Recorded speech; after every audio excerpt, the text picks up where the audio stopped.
Welcome to the Witness Mdaka Show. If you are recognizing me, you are probably recognizing me from another channel, which is the It's More Than Just Money YouTube channel or podcast, where I interview business people, entrepreneurs, and game changers who are doing remarkable work in South Africa and abroad.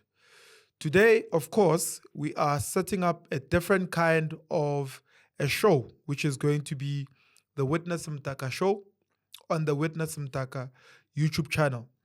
And the sole purpose of this specific show is to deal with issues that are pertaining to men and young men. And what are some of the issues that we are going to be addressing? Issues like meaning, purpose, money, entrepreneurship, fitness, personal development, resilience. You see, one of the most important things you can do as a man or as a young man, I'm 35 now. I am going to be turning 36 this year. And part of the reason why I'm starting this show is because I understand specifically that I am literally in between ages. To some people, I am a young man. To a young man who is in his early 20s or in his teens, I am literally a big bro, an uncle. Some might even consider me to be a father. And I wanted to have this show specifically to help carve an understanding and a path for young men to follow. And for today, what I specifically want us to talk about is the importance of resilience. And in talking about the importance of resilience, I will get into parts of my story and use parts of my story to share and be vulnerable with you so that you can have a proper understanding of what we are trying to establish with the Witness Mdaka Show. So I was born in a place called Giyani, Gandlanani to be specific. It's a village outside of Giyani in Limpopo, South Africa. My parents separated when I was 8 months old, and I was taken to live with my great grandmother, who was at the time 8 years old.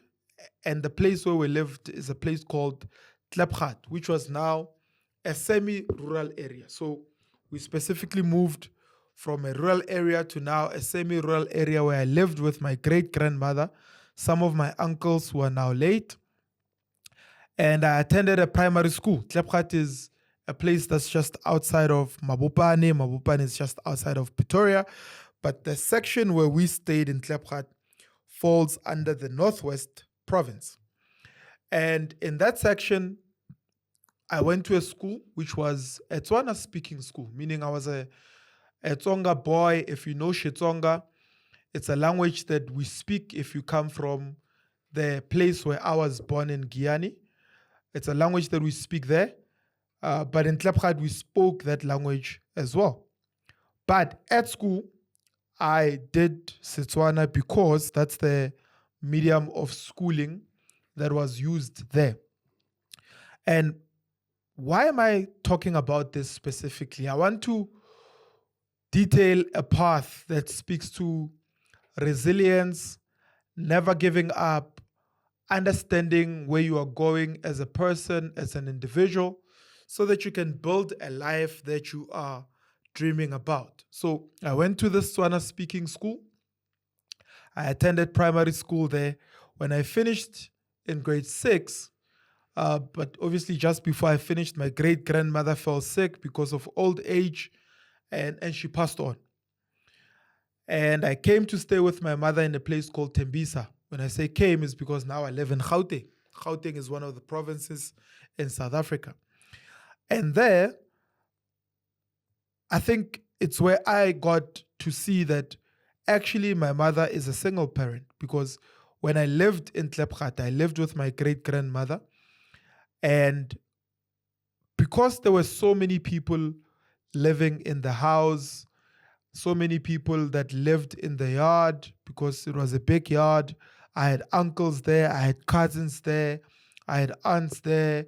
Uh, we couldn't really see who's who, and basically couldn't feel the gap of knowing whether your mother is a single parent or not. And then I went on to stay with my mother. That's where I actually realized for the first time that my mother is actually doing a lot to make ends meet. Now, this is an introduction now to township living. So I took you through from being born in a village, living in a semi township, now staying fully in a place that's a township in Tembisa. And the hardships that came with that sort of reading is because my brother was killed when I was 16 years old. No, before I even get to my brother, shortly after losing my great grandmother, I lost my sister at age 18. She was 18. I was 11 years old. My elder sister, she died, leaving her child, which meant that I had to now, for the first or second time in my life, deal with grief. You know, grief is one of the things that have crippled a lot of people, and especially young men. Young men dealing with losing the people that they are close with, the people that they love, the people that they see as role models. What do you do when somebody that you see as a role model passes away? Because then that becomes a very shaping time of your life, because then that deals with you now dealing with the pain of loss. Perhaps it's for the first time and you're 11 years old, like I was. Perhaps you are much older than I was. But the fact of the matter is, this is something that you do not go out and choose in life. It's something that throws itself at you. So I experienced that for the first time. And obviously for my mother, who was a single parent then, she had now experienced losing a daughter, losing a child for the first time. Then when I was 16 years old, going towards 17, my late brother was slightly 4 to 5 years older than me, was killed due to gang violence. He was murdered. I actually picked him up on the street because the guy that he was with came to wake me up and said, your brother has been attacked. He's been beaten up quite badly. He's been run over by a car and we need to get him to the hospital. When I got there, I found him unconscious. He was breathing, but he was not responding. My mother was there with me as well. We got him to the hospital. And this is now the second time I'm dealing with grief, loss. He was in hospital for about 2-3 days before he passed, and he didn't say anything. And for me, these are situations that can become life-altering to a person that is a young person. Life-altering, life-changing situations that can literally change the outlook of the life that one believes to be the life that he should live. Remember, I've got a single parent mother, which means my father was not fully involved. Now I had the brother that I looked up to, and my sister, of course, that I looked up to. Now these people are gone. My sister has passed on, my brother has passed on. I'm left with my mother. A year or two after that, I'm left with my mother. I've got a younger brother and a niece that was left by my sister. My mother now gets a stroke. And I believe it's because of the stress that she had gone through by losing her daughter, now having lost her son. And I think her system just couldn't take it anymore. The stress was just too much.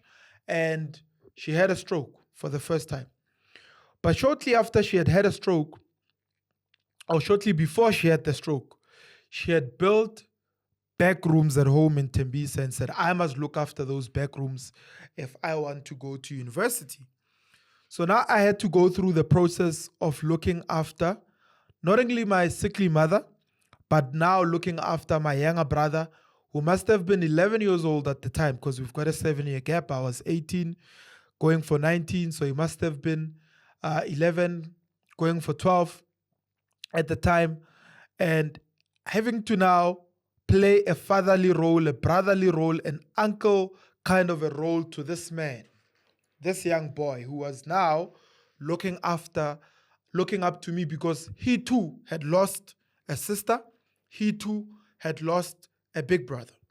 Now, the resilience that it takes for you to move from one situation to another, we might not realize it, actually shapes the kind of person you become. For a lot of people, they lose themselves in the process. They become depressed.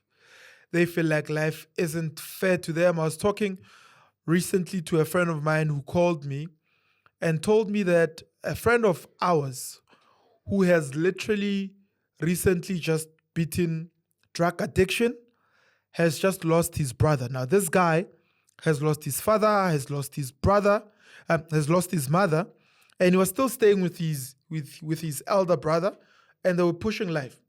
Now this guy has just lost his brother. And this is a guy that has just beaten drug problems. This is a guy that was addicted to drugs. And he has beaten that drug issue, that drug problem. Has become clean. He's working now. And my friend and I were just concerned about the fact that would this guy relapse because of what he's going through now?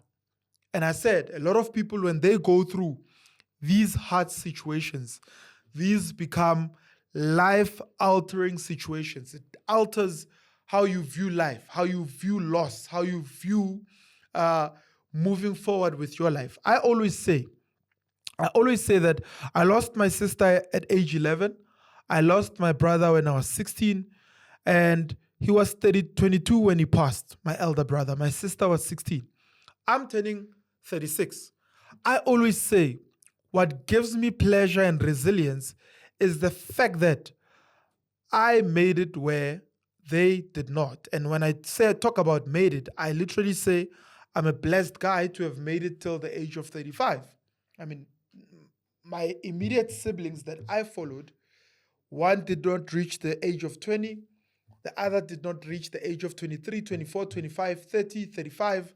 So having lived 17 years older than my sister, 13 years or 16 or 14 years more than my brother had lived, gives me some sort of courage to continue to go on, because I view losing them differently. I see it as something that has added to my resilience, in a sense that I can now appreciate the brevity of life, how short life is. And I can also now begin to appreciate every single day that I'm alive, every single day that I'm breathing, every single day that I have an opportunity to do what I'm doing, every single day that I'm given the opportunity to be alive, to breathe, to engage, to plan, to build, to do something. You know, the Bible says it is better, there's more hope for a dog that's alive than for a lion that is dead. That means, no, you are not a dog, and no, you are not a lion. But it simply means while you are still alive, there's more hope for you. There's more prospect for you. There's more opportunity for growth for you. There's more opportunity for you to do things that other people have never done before. Now, going back, my mother had the stroke. Now I was the eldest person, technically, who was looking after the household, looking after my mother, looking after my siblings. I eventually did go to varsity. I remember I flunked out of vets the first time. I had registered for a degree in politics, philosophy, and economics. And at the time, my mother was bedridden in hospital. And I was also responsible for making sure that my 11-year-old, 12-year-old brother, as well as my niece, must have been about 9, 10 years old at the time, because we've got a 10-year, 11-year-old gap, were in school, that fees were paid. Now, I was learning to manage. I was learning to look after the back rooms that were there. And I was also learning to look after my mother's salary to make sure that the household, her children, are taken care of. Be that as it may, she came back from hospital. And one of the lessons I've learned, I'll never forget this lesson. My mother came back from the hospital. She was a nurse as well, so she worked for a different hospital. She had came back from a rehab center. So she had been in Tembisa Hospital where she worked. Then we took her to a private hospital so she could be attended to. And then she was taken to a rehabilitation center where she could get help, like physiotherapy, for her to come back, occupational therapy, for her to come back to doing things for herself. So she came back partially paralyzed. And she said to me, I need to drive her to the hospital, or technically to her employer. I drive her there, we get there, and she has a meeting with her bosses, which comprised of people in HR, which also comprised of people that were what they call matrons in the hospital. We get there, and I'm sitting, 18, 19-year-old boy, I'm listening to the conversation. I'm listening to my mother, challenge the status quo. She was being told that you are partially crippled, so you need to take a package and stay at home. Basically, be medically boarded, receive some money monthly, not equal to what your salary is, and continue staying at home. I saw my mother fight to go back to working. I saw her say to me, you must never let anyone make you feel as if now you are useless because you are in a different situation than them. She told me herself that she will go back to the hospital and serve and work because she's worked there 32 years. Then she spoke to her bosses and narrated the exact same story and told them that they must never ever consider her a crippled person because she doesn't consider herself a person that's crippled. Now, why am I telling you all these stories? I'm telling you all these stories for you to understand that there isn't a life, despite what you see online, a life that is perfect, a life that is smooth sailing, a life that doesn't have challenges. Because a life that doesn't have challenges does not challenge you to become a better person that can ultimately become the best of who they are. Through challenges, leaders are born. Through challenges in a country, challenges in the world, challenges in a family, we only make it through if the leader steps up and takes up their position. Now, obviously, my mother worked there for a couple of years until she had another stroke. And I remember I had now joined a company called Student Village. I was working there. I started off as an intern. Then I worked as a youth marketing manager doing campaigns. Then I worked as a project manager. Then I worked as an accounts manager. And I also worked in the activations department. So I dabbled in a couple of positions there. And I remember this one December, I came back home and my mother had had another stroke. And I had to rush home.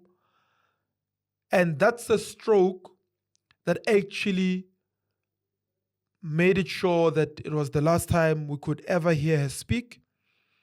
And that, in fact, was the last time she was ever in our house because she left from there, went to hospital, stayed in hospital for many months, taken down to a step-down facility where she spent most of her last days bedridden, couldn't speak, couldn't eat, had to be fed through a pipe, couldn't speak to me or communicate with me whenever I would go visit her.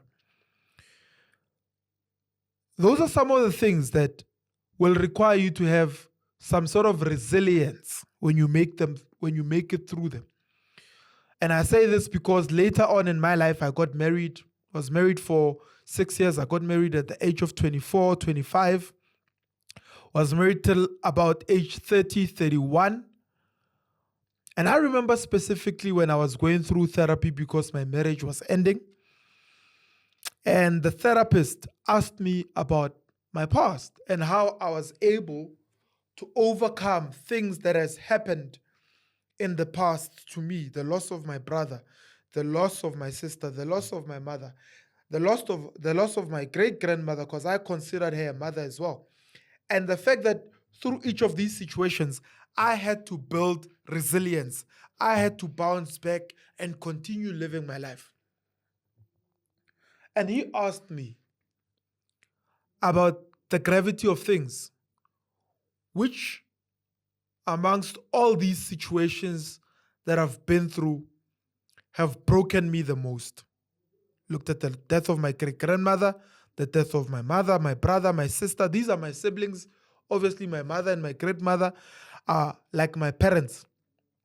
I looked at that and I listened to what he was saying, and I came to a conclusion that at that time where I was going through the dark phase of divorce, the phase and the time where I was challenged yet again.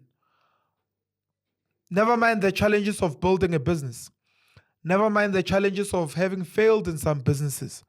But now having been faced with what experts call the second most painful thing next to losing a loved one. I had now lost loved ones 4 times. And now I was about to lose my marriage. I was about to lose the home that I had built. I was about to lose, technically, to sit and watch my family be broken apart. What sort of resilience did it take to break through that? For me, it was the constant reminder that I was able to make it throughout every situation that I'd been through. As a man, as a young boy, I went through situations of loss. As a young man, I went through situations of loss. Now, as a full-grown, blown man, I was yet again going through more situations of loss.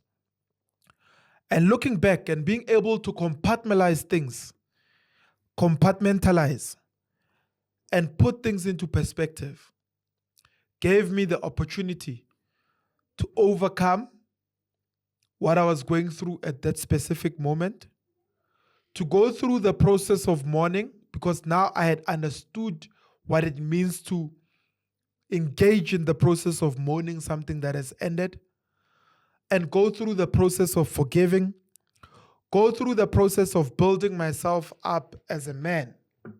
And in the next episode of the Witness Mdaka Show, I'll talk about some of the things I did to rebuild myself. Some of the things that helped me to go through all these things with resilience. Now, if you're watching this, you might be asking yourself, what does it have to do with you?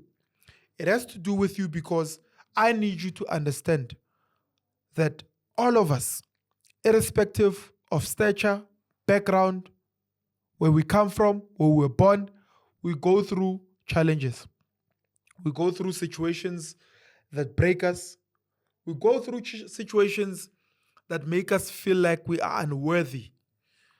And if you've got feelings of inferiority, feelings of unworthiness, I want to speak to you and say, you can be able to rebuild yourself. You can be able to rebuild your life.